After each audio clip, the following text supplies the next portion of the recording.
Okay guys, so here is a PowerPoint presentation about cultural context of the Decameron. So I'll be talking about Italy and the Renaissance and various aspects of that.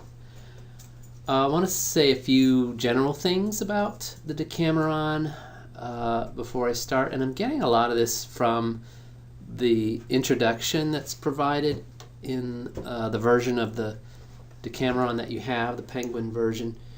Read through the introduction and just make some excellent points, and so I didn't feel the need to look beyond the introduction. So you may have read it, but I'm just kind of going to quote some of what I think are highlights of the introduction to the Decameron.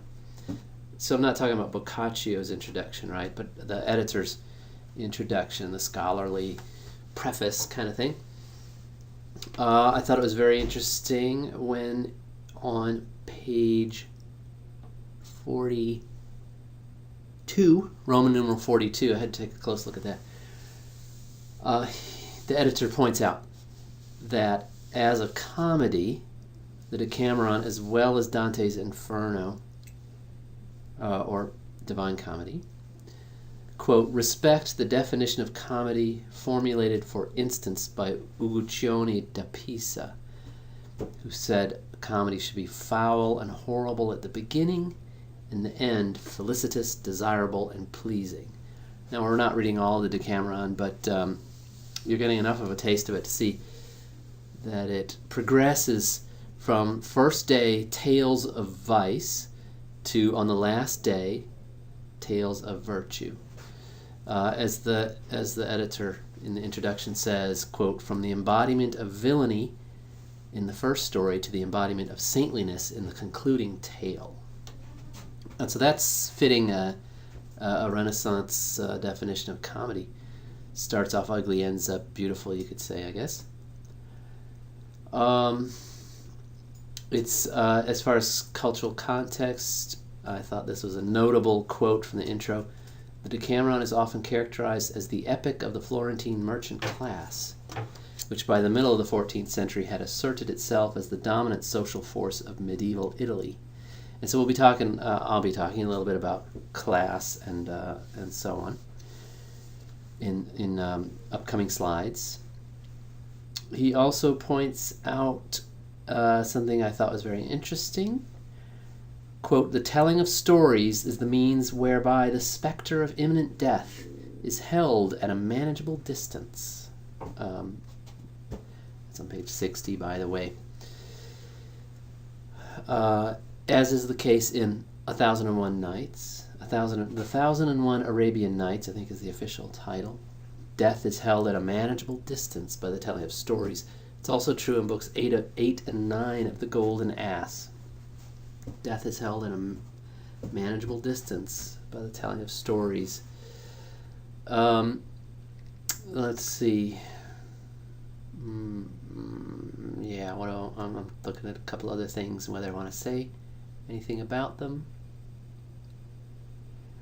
The intro also points out that Day 4, Tale 1, Story number 1 in Day 4, contains a sentence reflecting Boccaccio's, quote, naturalistic attitude to human relationships, and the sentence from the story is, the power of love is greater than your power or mine. That's the message of a lot of the stories, I think. He also points out in the intro, some characters meet tragedy because of, quote, unthinking adherence to an outmoded concept of honor, essentially to a medieval sense of honor. And so the Decameron, we'll talk about how it's an early Renaissance work, and it's reflecting new Renaissance values and circumstances. Okay, I forgot to fix this this link. I'll try to send you a link. This link appears to be dead, but what I want to show you, and I'll send you a link to it eventually, is a map of Italy in the 14th century, around the time the Decameron was written. And what you'll see is that, as I think I'll say in a future slide about politics, there was no unified Italy It's a collection of principalities and such. But Italy, it's important to realize that Italy was central to the rest of Europe. As a peninsula, it had plentiful access to the sea, while it's in the interior, its mountainous and hilly terrain discouraged farming. In the year 1300, there were 23 cities in north and central Italy that had a population of at least 20,000 people. So, of course, in the 14th century, those are big cities, 20,000 people or more. There were 23 of those in north and central Italy. And so these cities were places, and Italy was a place where the new Renaissance urban merchant / artisan class flourished. And so the Renaissance is considered to have begun in Italy. Circumstances were favorable for the flourishing of this new urban class that was mostly merchants and artisans. That's a bit beyond geography, I guess. The history of Renaissance Italy. Renaissance is considered to have begun in Florence in the 14th century with Petrarch and Dante, and in art, Giotto, Giotto. This involved, the Renaissance involved a rise of the merchant class, a middle class. It was society was in transition from feudal society, medieval society, in which there had been three orders or classes: the priests, the knights, and the peasants. And so, there were only three choices as far as who you could be, essentially, or what class you could belong to in medieval times. In the Renaissance, new orders, new classes arose: the merchant class and the artist class. Their status was at first ambiguous, and I'll talk in my next PowerPoint, I believe it is, about the character of Primus, the poor scholar, in Day 1, Story 7. I think he represents that new order and the ambiguity that people felt about that new order, that new class. This new middle class was the one that was most likely to produce artists and writers, because the nobles of the upper class looked down upon quote-unquote mechanical occupations, using the hands, using tools, which art and writing involves. Peasants, on the other hand, were unlikely to become artists or writers because they couldn't get the training and education for economic reasons. And so the new middle class was most likely to produce artists and writers. The Black Plague, that is part of the circumstances of the frame of the Decameron, the idea of these people taking off for the country to hang around and avoid the Black Plague. Well, that struck Florence in 1348. So that's a bit of history too. Religion is obviously very important in Renaissance Italy and in the Decameron, and so we should talk a little bit about it, as we did with the Golden Ass. In the Decameron, the clergy is viewed as corrupt.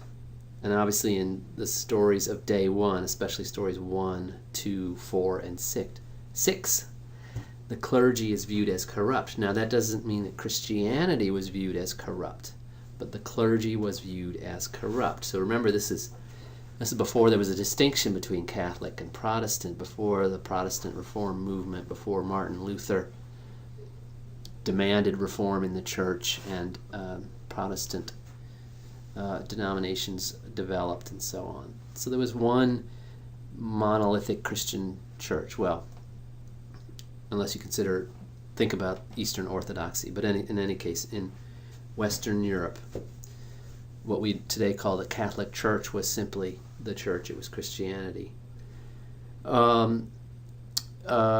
Renaissance Italy, and in the Renaissance there was a certain concept of the universe and how it was constructed and arranged, which has to do with metaphysics, I suppose, which relates to religion. The earth, of course, was the earthly or worldly center of the universe. It was surrounded by 7 heavenly, quote-unquote, planets: the sun, the moon, Mars, Venus, Mercury, Jupiter, and Saturn. Each of these was considered to have its own influence. Religion and astrology were not considered to be contradictory by most people. The universe was thought to consist of 4 elements: fire, water, earth, and air.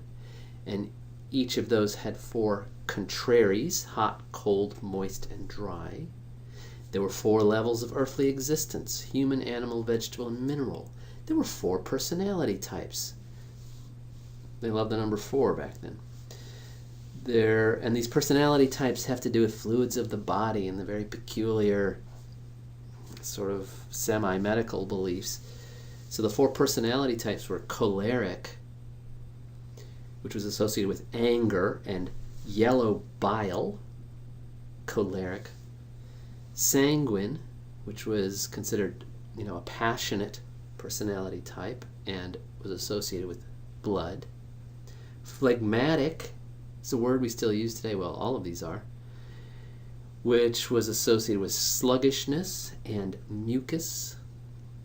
And the 4th personality type, melancholy, which is what it sounds like, associated with sullenness and with black bile.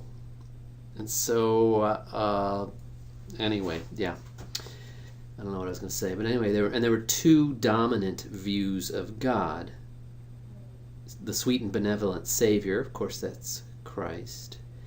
And on the other hand, the architect and chief executive officer, so to speak, of the universe, and of course that was God, or God the Father.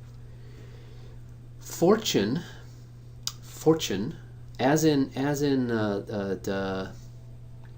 other book, The Golden Ass, is a sort of goddess, a capricious goddess. It's unpredictable, although not that she was worshipped or there were churches devoted to her, but she was part of the cosmology, I guess.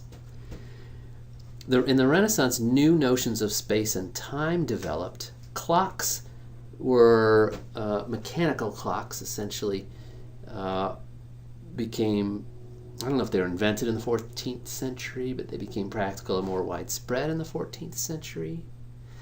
Also, in the visual arts, artists like Giotto discovered the rules of visual perspective, where things are smaller because if they're in the distance according to certain geometric rules and so on. Time and space became precisely measurable in the Renaissance. Now you'll notice in the Decameron they never say, and it was 3:30 or it was 4 o'clock when the monk went to the, it's a more medieval concept of time. Time is referred to frequently, but it's in terms of medieval hours of prayer, like vespers and terce and nones and so on. Okay, now so far what I've said generally relates to religion. I haven't really gotten to my bulleted list here, but now I shall. So there were 3 sort of strata of clergy in 14th century Italy. The bishops, who were noble and educated, and in all of Italy there were 300 bishops. So they were sort of the upper class of the clergy. There were rank and file secular clergy who had little training beyond apprenticeship, and some of them had side jobs as shepherds or masons. Some of them were actually illiterate, and so I guess that's kind of a lower class among the clergy. And so, if I remember correctly, and I hope I do, the rank and file clergy were the ones who would staff cathedrals and so on. And then there were members of religious orders, monks and friars and such, who were more literate and even scholarly or artistic. Religion, at this point in history, was more casually integrated into daily life. Before the Catholic Church essentially had to crack down and establish reforms in response to the Protestant movement.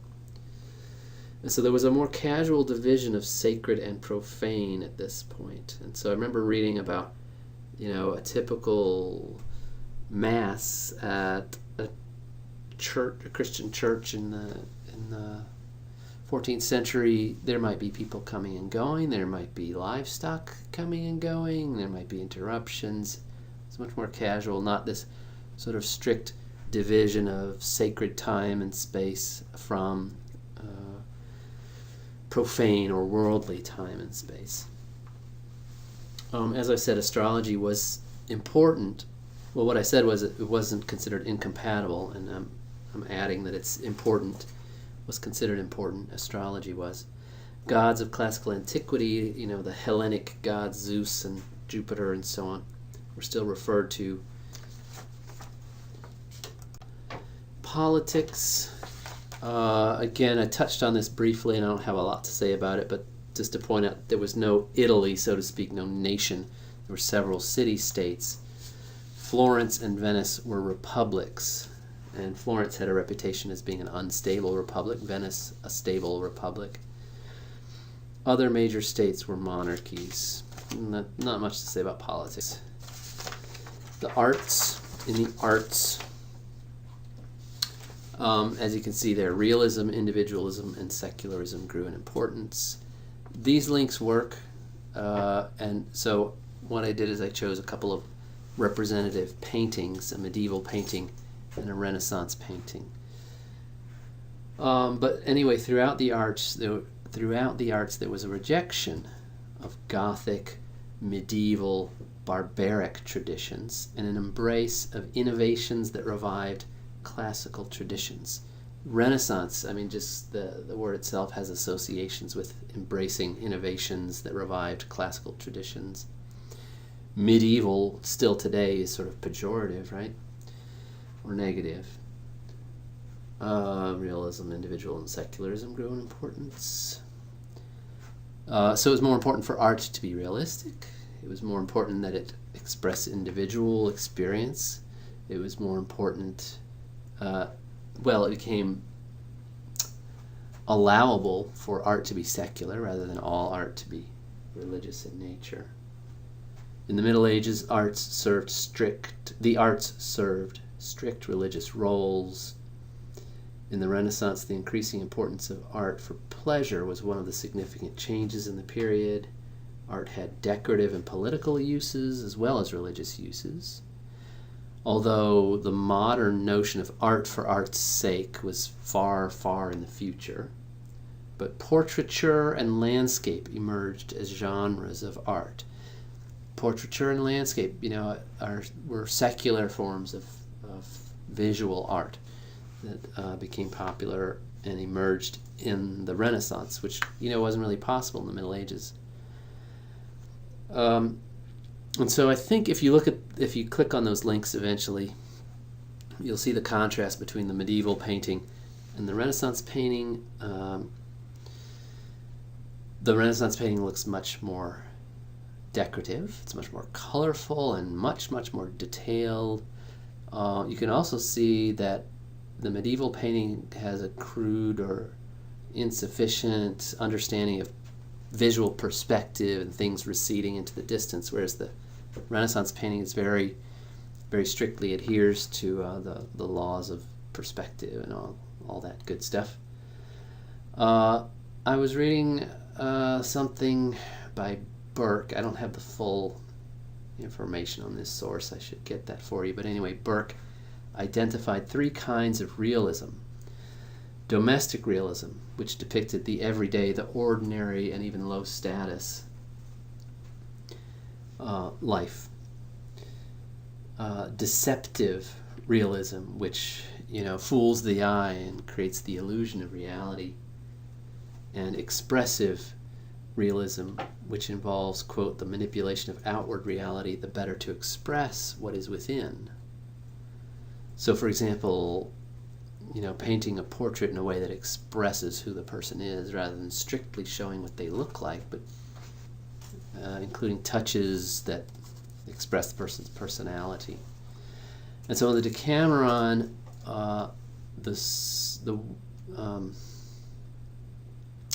sorry, let me look at my notes for a second. The Decameron uses domestic realism in the worlds of the author and the stories. In the worlds of the author. So there's sort of 3 overlapping realities in the Decameron, right? There's the author's reality. The author sometimes speaks Boccaccio sometimes speaks as Boccaccio. There's the reality of the stories and the characters in the stories and the funny things and bizarre things that are happening to them.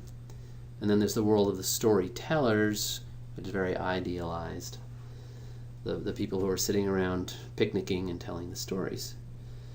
And so it seems to me that in the Decameron, the worlds of the author and of the stories are domestic realism, whereas in the world of the storytellers, it's expressive realism.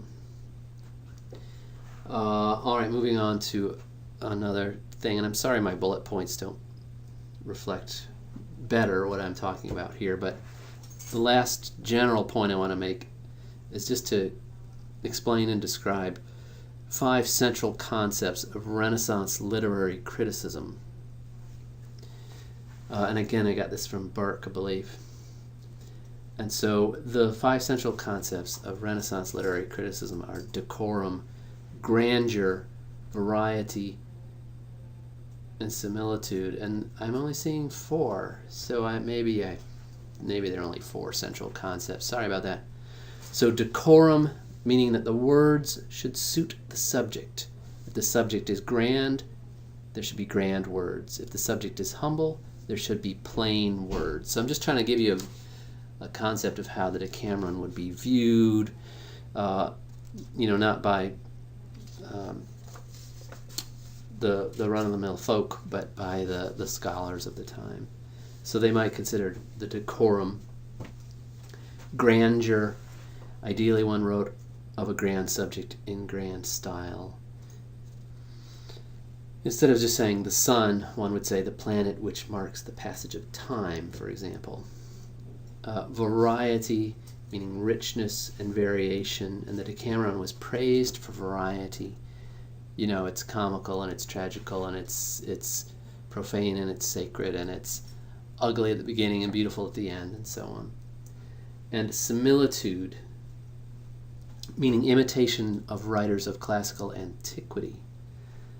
Not imitation of reality, but imitating classical antiquity in the arts or in literature.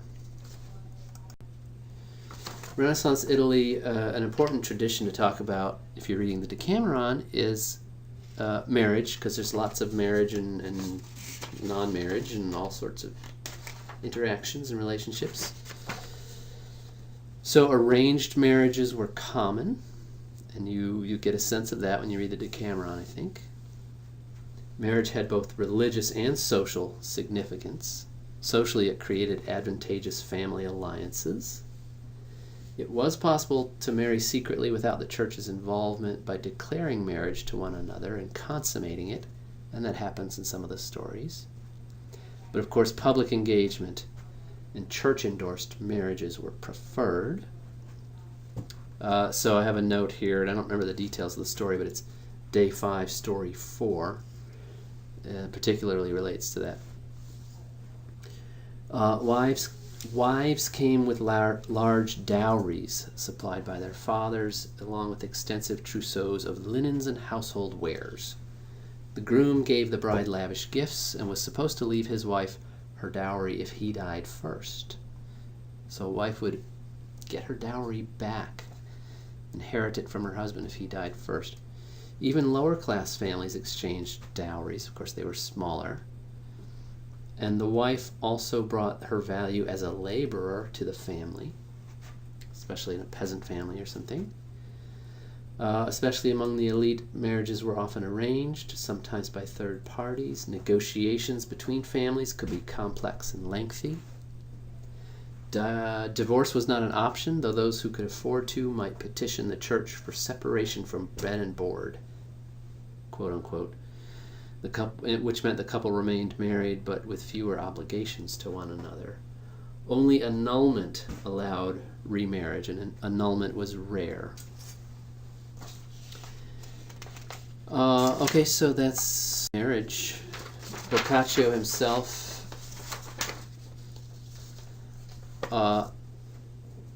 he lived from 1313 to the year 1375. It's estimated that he finished the Decameron in 1353.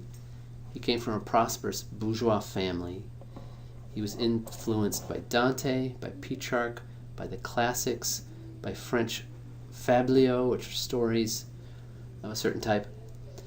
In 1560, so a couple hundred years after its publication, the Catholic Church banned the Decameron, and that was after the Council of Trent, which was kind of the Church's response to Martin Luther and reforms by the Protestants. Medicine. This is my last slide. I'm sorry this is such a long recording. But in any case, it's interesting to talk about medicine in the 14th century, especially since the medical aspect of the Decameron, the Black Plague, which is, of course, a real disease. In this time period, there were no painkillers. There was an inaccurate concept of infection. Civilization had no awareness of bacteria, right? Because they're invisible. But it had been noted that travelers could bring disease from other places. And so during epidemics, they would keep travelers out, and ships might be quarantined, meaning they'd be anchored in isolation for 40 days. At this time, bad smells were associated with disease. People thought that bad swamp gases and airs and bad smells could bring disease. And of course, that's sometimes sort of true, I guess. They didn't know that the plague and malaria and other diseases were spread by insects. In fact, malaria means literally bad air. Malaria was associated with swamp air. Makes sense, a lot of mosquitoes in the swamp.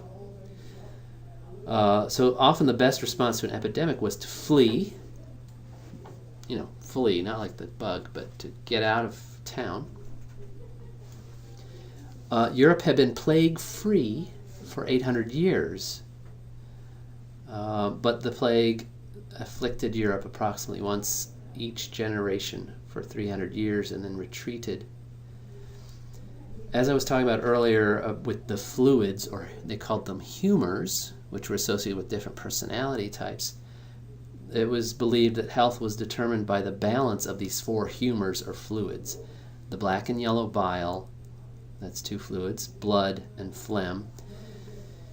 And remedies involved getting these humors back into balance. So the practice of bloodletting, for example. If your humors are out of balance, your fluids are out of balance, you need to remove some blood to get them in balance, I guess. These ideas came down from Greek antiquity.